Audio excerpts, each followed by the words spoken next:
আমাদের শরীরের ভেতরে কিন্তু এক অসাধারণ স্থাপত্য শিল্প লুকিয়ে আছে, যেটা আমরা সচরাচর দেখতেই পাই না। ধরুন, ফুসফুসের ওই জটিল বাতাস চলাচলের রাস্তা থেকে শুরু করে কিডনির সূক্ষ্ম ফিল্টার পর্যন্ত আমাদের পুরো শরীরটাই যেন অবিশ্বাস্য সব নকশার এক সমষ্টি। চলুন, আজ আমরা এই লুকানো ব্লুপ্রিন্টগুলো একটু উন্মোচন করার চেষ্টা করি। আচ্ছা, শুরুতে একটা ছোট্ট পরীক্ষা হয়ে যাক। একবার নিঃশ্বাস বন্ধ করে কি দেখা যায়, কতক্ষণ থাকা যায়? চলুন একটু চেষ্টা করে দেখি। খুব বেশি সময় কি পারা গেল মনে হয় না, তাই তো? আর এটাই কিন্তু স্বাভাবিক, কারণ বেশিরভাগ মানুষই শ্বাস না নিয়ে ৩ মিনিটের বেশি বাঁচতে পারে না। আমাদের শরীর প্রতিটা মুহূর্তে এই শ্বাস-প্রশ্বাসের ওপরেই নির্ভরশীল। আচ্ছা, নিঃশ্বাস নেওয়ার যে এত তাগিদ, সেটা কিন্তু শুধু অক্সিজেনের প্রয়োজনেই আসে না। এর পেছনে আরেকটা আরও জরুরি কারণ আছে, আর সেটা হলো কার্বন ডাইঅক্সাইডের মতো বর্জ্য পদার্থ জমে যাওয়া। মানে, শরীরের প্রত্যেকটা কোষের জ্বালানির জন্য অক্সিজেন তো দরকার, কিন্তু সেই জ্বালানি ব্যবহার করার পর যে বিষাক্ত বর্জ্য তৈরি হয়, সেটাকে বের করে দেওয়াটা তার চেয়েও বেশি জরুরি। তার মানে, বেঁচে থাকার জন্য আমাদের শরীরকে একই সাথে দুটো বড় ইঞ্জিনিয়ারিং সমস্যার সমাধান করতে হয়। এক, ফুয়েল লাইন ঠিক রাখা, মানে ট্রিলিয়ন ট্রিলিয়ন কোষে অক্সিজেন পৌঁছে দেওয়া। আর দুই, ওয়েস্ট লাইন পরিষ্কার রাখা, মানে শরীরের বিপাক ক্রিয়ার ফলে তৈরি হওয়া বিষাক্ত বর্জ্য পদার্থগুলোকে বের করে দেওয়া। চলুন তাহলে প্রথমে দেখা যাক প্রথম সমস্যাটার সমাধান কিভাবে হয়। আমাদের বায়ু বিনিময় ব্যবস্থা, যেটা আমাদের অক্সিজেনের বিশাল চাহিদা মেটায়। আমাদের শ্বাসতন্ত্র বা রেসপিরেটরি সিস্টেমের প্রধান অঙ্গগুলো, মানে নাক থেকে শুরু করে ডায়াফ্রাম পর্যন্ত, একসাথে একটা নিখুঁত অর্কেস্ট্রার মতো কাজ করে। এদের মূল লক্ষ্য দুটো: শরীরের কোষে কোষে অক্সিজেন সাপ্লাই করা, আর কার্বন ডাই অক্সাইড নামের বর্জ্যটাকে বাইরে বের করে দেওয়া। বাতাস কিন্তু হুট করে সরাসরি ফুসফুসে চলে যায় না। এটা প্রথমে একটা বিশেষ এলাকার মধ্যে দিয়ে যায়, যার নাম হলো কন্ডাক্টিং জোন। এই জোনটা হলো নাক, গলবিল আর শ্বাসনালীর মতো পথের একটা নেটওয়ার্ক।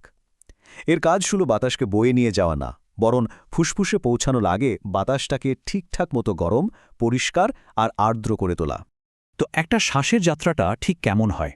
সবার আগে বাতাস যখন নাকের মধ্যে দিয়ে ঢোকে, তখন সেখানকার ছোট ছোট চুল আর শ্লেষ্মা, মানে নিউকেস, একটা প্রাকৃতিক ফিল্টারের মতো কাজ করে, বাতাসটাকে ছেঁকে পরিষ্কার করে আর গরম করে তোলে। এরপর সেই পরিষ্কার আর গরম বাতাসটা গলবিল আর শ্বাসনালীর মধ্যে দিয়ে সোজা নিচে নামতে থাকে। এই পুরো রাস্তাটা বুকের ভেতরের ফুসফুসের জন্য একটা সুরক্ষিত পাইপলাইনের মতো কাজ করে। এবং সব শেষে বাতাস তার আসল গন্তব্যে পৌঁছায়, ফুসফুসের ভেতরে থাকা লক্ষ লক্ষ ছোট ছোট বায়ুথলিতে। আর এখানেই সেই আসল কাজটা হয়। অক্সিজেন রক্তে মিশে যায়, আর রক্ত থেকে কার্বন ডাই অক্সাইড বেরিয়ে আসে। বেশ, অক্সিজেনের সমস্যা তো সমাধান হলো, কিন্তু আমাদের শরীরে তৈরি করা বর্জ্যের কি হবে? চলুন এবার তাহলে দ্বিতীয় সমস্যাটার দিকে নজর দিই, আর আমাদের শরীরের অসাধারণ এক পরিস্রাবণ কেন্দ্রের সাথে পরিচিত হই। আর এই কঠিন কাজটা করে আমাদের কিডনি। এটাকে বলা যেতে পারে শরীরের অক্লান্ত হাইটেক ওয়াটার পিউরিফিকেশন সিস্টেম, যেটা প্রতি মুহূর্তে আমাদের রক্ত থেকে বর্জ্য পদার্থ সেকে বের করে দিচ্ছে। প্রত্যেকটা কিডনির একটা কেন্দ্রীয় স্টেশন আছে, যার নাম হল রিনাল হাইলাম। এটা অনেকটা একটা গেটওয়ের মতো, যেখান দিয়ে রিনাল ধমনী, রিনাল শিরা আর মূত্রনালী বা ইউরেটার কিডনিতে ঢোকে আর বের হয়। কিডনির ভেতরে বর্জ্য প্রবাহের পথটা কিন্তু সত্যি অসাধারণ। বর্জ্য তরল, যা পরে মূত্রে পরিণত হয়, সেটা প্রথমে রেনাল পিরামিডের ডগায় তৈরি হয়। সেখান থেকে ফোঁটা ফোঁটা করে ছোট ফানেল বা মাইনর ক্যালিক্সে জমা হয়। এরপর কয়েকটা মাইনর ক্যালিক্স একসাথে মিলে একটা বড়, মানে মেজর ক্যালিক্স তৈরি করে। সবশেষে সমস্ত তরল রেনাল পেলভিসে এসে জড়ো হয় আর ইউরেটারের মাধ্যমে কিডনি থেকে বেরিয়ে যায়। আমরা শরীরের ভেতরের গঠন সম্পর্কে তো জানলাম, কিন্তু এই সব সূক্ষ্ম খুঁটিনাটি কি আসলেই কোনো কাজে লাগে? চলুন দেখি কিভাবে এই ছোটখাটো বিষয়গুলো জীবন বাঁচাতে পারে, বিশেষ করে একজন সার্জনের কাছে। আমরা রেনাল হাইলামের ওই পাইপ আর টিউবগুলো তো দেখলাম, শিরা, ধমনী আর ইউরেটার। কিন্তু এগুলোর নির্দিষ্ট সাজানো গোছানো থাকার কি কোনো গুরুত্ব আছে, নাকি যেমন খুশি তেমন থাকলেই চলে? না, অবশ্যই আছে। সাধারণত এগুলোর একটা ক্লাসিক বিন্যাস থাকে, যেটাকে VAU নিয়ম বলা হয়। মানে সামনে থেকে পেছনের দিকে যদি দেখা যায়, তাহলে প্রথমে থাকে রিনাল ভেইন বা শিরা, মাঝখানে থাকে রিনাল আর্টেরি বা ধমনী, আর একদম পেছনে থাকে ইউরেটার। এই বিন্যাসটা কেন এত জরুরি?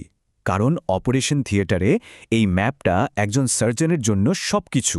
কিডনি প্রতিস্থাপনের সময় কোনো গুরুতর আঘাত সামলানোর ক্ষেত্রে বা আল্ট্রাসাউন্ড স্ক্যান ঠিকভাবে বোঝার মতো জটিল সব কাজে এই গঠনটা জানাটা অত্যন্ত জরুরি।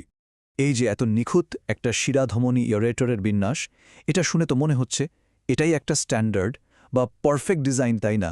যেন সবার শরীরেই এটা এভাবেই সাজানো থাকে। কিন্তু বাস্তবতা হল এই সংখ্যাটা মাত্র 30.3%।